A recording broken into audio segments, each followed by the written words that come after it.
গত এক বছরে বাংলাদেশে কোনো মানবাধিকার কমিশন হয়নি। অতীতে নাগরিকদের চাপে পড়ে যে কমিশন গঠন হয়েছে সেটাও নখদন্তহীন মানবাধিকার কমিশন। নখদন্তহীন কমিশনে মেরুদণ্ডহীন মানুষকে বসিয়ে দেওয়া যাবে না।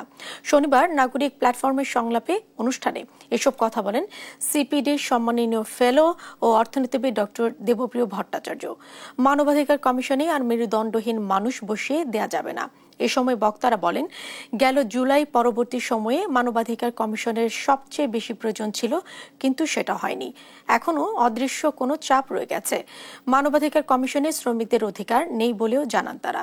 এছাড়াও পাহাড় এবং সমতলকে মানবাধিকারের অদৃশ্য দেয়াল দিয়ে বেঁধে দেওয়া হয়েছে বলেও মন্তব্য করা হয়। জাতীয় মানবাধিকার কমিশন চাই বলে অনেক সময় আমাদের নখদন্তহীন মানবাধিকার কমিশন উপহার দেওয়া হয়েছে, যার দাঁতও নেই, কামড়ও দিতে পারে না, যার কোনো দক্ষতা নেই, যার কোনো কার্যকারিতা নাই, এইরকম একটি মানবাধিকার কমিশন কিন্তু আমাদের দেওয়া হয়েছে নাগরিক সমাজের দাবির মুখে।